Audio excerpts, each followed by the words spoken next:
ये नाम, ये चेहरा आपको याद ही होगा, एसडीएम ज्योति मौर्य। 2 साल पहले जिनकी कहानी सोशल मीडिया से लेकर अखबार की सुर्खियों तक में छाई रही।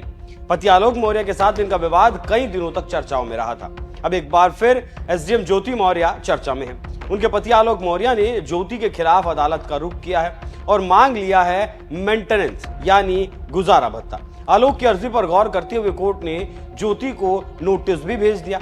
इसके बाद एक नई कानूनी बहस छिड़ गई। अभी तक पत्नी को मेंटेनेंस मिलने की बात तो आपने बखूबी सुनी होगी, लेकिन क्या पति को भी गुजारा भत्ता मांगने का अधिकार है? क्या कहता है कानून और नियम? आज इन्हीं नियम और कानूनों को जानेंगे। चलिए जानते हैं इन सवालों के जवाब आखिर क्या हैं और ज्योति मौर्य और पति आलोक मौर्य के विवाद की पूरी कहानी क्या है।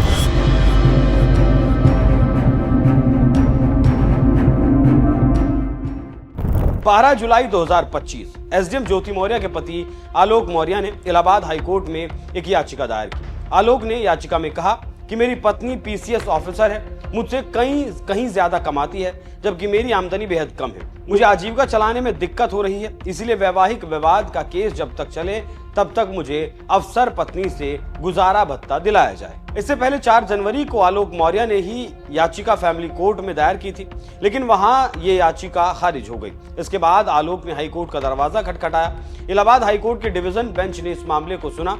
जस्टिस अरिंदम सिन्हा और जस्टिस डॉक्टर वाई के श्रीवास्तव की बेंच ने आलोक मौर्य के तर्कों के आधार पर ज्योति मौर्य को नोटिस जारी कर दिया। हाईकोर्ट ने मामले में सुनवाई के लिए 8 अगस्त की तारीख भी मुकर्रर कर दी। इस मामले के कानूनी पहलू की बात करें तो हिंदू विवाह अधिनियम 1955 के मुताबिक पति को पत्नी से भरण पोषण की मांग करने का कानूनी अधिकार है। हिंदू विवाह अधिनियम की धारा 24 में इसका जिक्र किया गया है।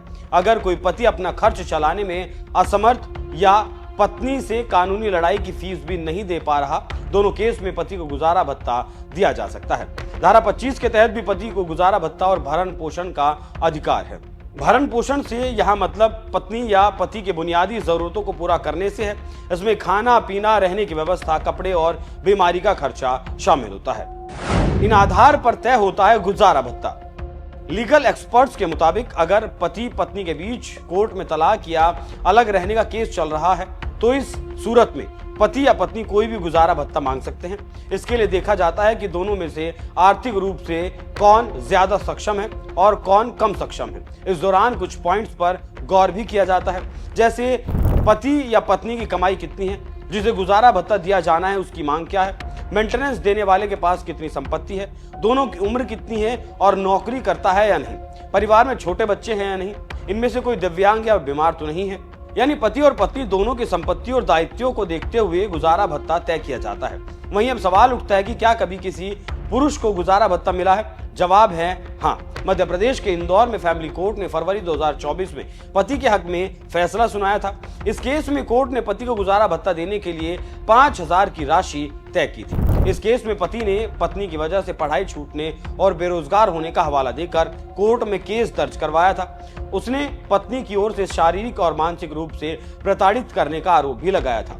पत्नी की प्रताड़ना से तंग आकर पति ने घर छोड़ा था। इसके बाद महिला ने पति की गुमशुदगी की रिपोर्ट दर्ज करवाई थी। जब पुलिस ने शख्स को ढूंढकर पूछताछ की तो सामने आया कि पत्नी परेशान करती थी, इसीलिए शख्स उसके साथ नहीं रहना चाहता। कोर्ट ने तमाम दलीलें सुनी और इसके बाद पत्नी को भरण पोषण के लिए 5,000 रुपए देने का आदेश दिया। हालांकि ज्योति मौर्य के पति आलोक मौर्य के केस में वकीलों की राय अलग अलग हो सकती है, क्योंकि आलोक भी पंचायत राज विभाग में सरकारी सफाई कर्मचारी के तौर पर काम करते हैं। ऐसे में वो अकेले अपना गुजारा कर सकते हैं, जबकि ज्योति मौर्य एसडीएम है, लेकिन उनके पास बच्चों की भी जिम्मेदारी है। ऐसे में कोर्ट में सुनवाई के दौरान आलोक वर्मा का पक्ष कमजोर पड़ सकता है। पति के गुजारा भत्ता से जुड़े कानूनी दांवपेच हमने आपको समझाए। अब जानते हैं ज्योति मौर्य और आलोक मौर्य के बीच विवाद की पूरी कहानी क्या है।